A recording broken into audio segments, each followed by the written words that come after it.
warahmatullahi wabarakatuh. Bagaimana kabar anak-anak di pagi hari ini? Insya Allah anak-anak dalam keadaan sehat, walafiat, dan keadaan baik selalu. Baik anak-anak, di pagi hari ini kita bertemu kembali. Kita belajar bersama-sama kembali. Kita pelajaran seni budaya. Kita masuk anak-anak di pertemuan yang ketiga. Baik anak-anak, di pertemuan ketiga ini kita akan menerapkan ragam hias pada bahan kayu.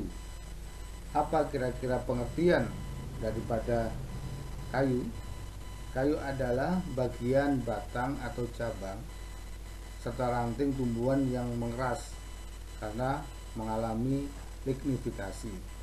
Biasanya anak-anak, kayu digunakan untuk berbagai keperluan seperti perabotan rumah tangga dan sebagainya. Mungkin anak-anak juga tahu apa saja manfaatnya kayu dan dipakai untuk perabotan rumah tangga.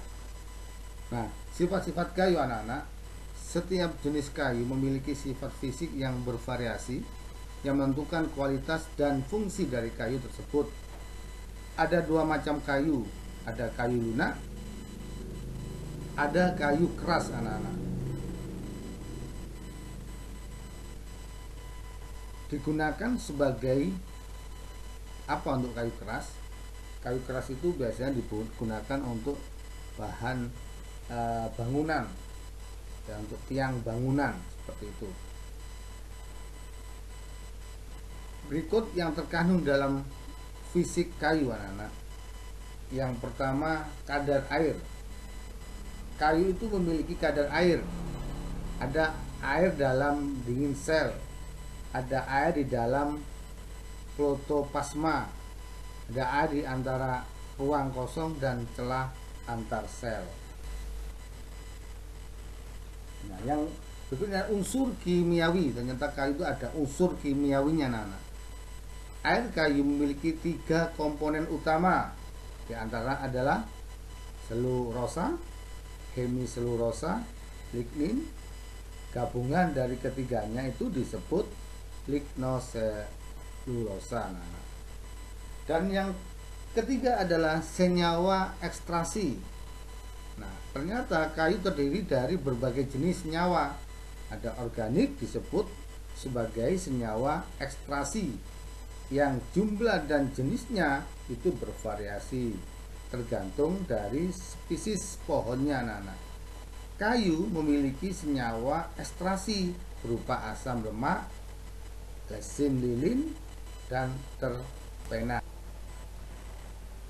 Nah, sekarang kita masuk ke jenis ragam hias pada kayu, bahan kayu anak-anak. Yang pertama adalah ragam hias flora. Nah, flora ini anak-anak sebagai sumber objek motif ragam hias. Nah, dapat dijumpai hampir di seluruh pulau di Indonesia. Jenis barang-barangnya anak-anak untuk ragam hias flora ini seperti yang sering kita jumpai adalah batik, ukiran, kain sulam, kain tenun, dan juga bordir anak-anak. Ini yang ada di ragam hias flora. Yang kedua adalah ragam hias fauna. Nah, ragam hias fauna ini namanya fauna, berarti animal, merupakan bentuk gambar motif yang diambil dari hewan tertentu. Nah, ini biasa juga di kain ada hiasannya berupa hiasan, ragam hiasnya ada kupu-kupu, kemudian juga ada burung, ada gajah, ada ikan, dan sebagainya. Yang ketiga ada ragam hias geometris anak-anak. Nah, ragam hias geometris merupakan motif hias yang dikembangkan dari bentuk-bentuk geometris anak-anak.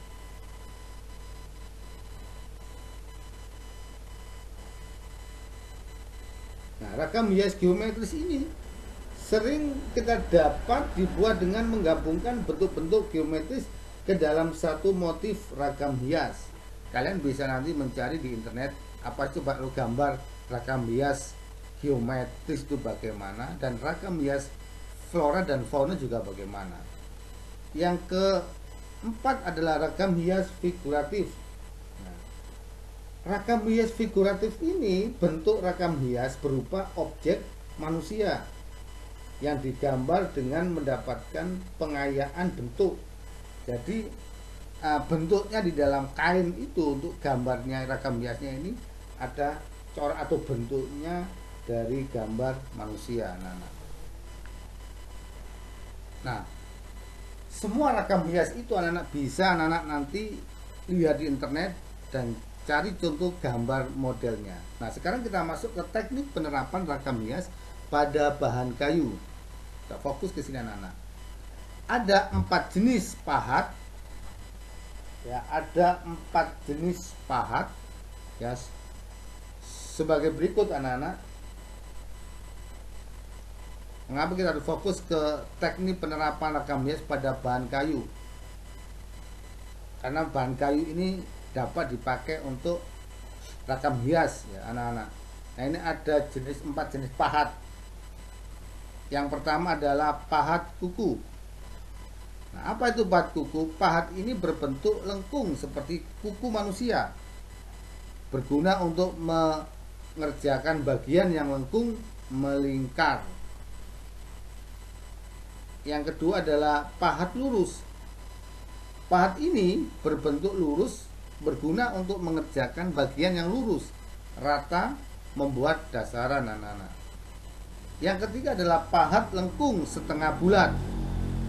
Nah, bentuk mata pahat ya lengkung setengah bulat ini melengkung belahan setengah bulatan, berguna untuk mengerjakan bagian-bagian lengkung yang tidak dapat dikerjakan dengan pahat kayu.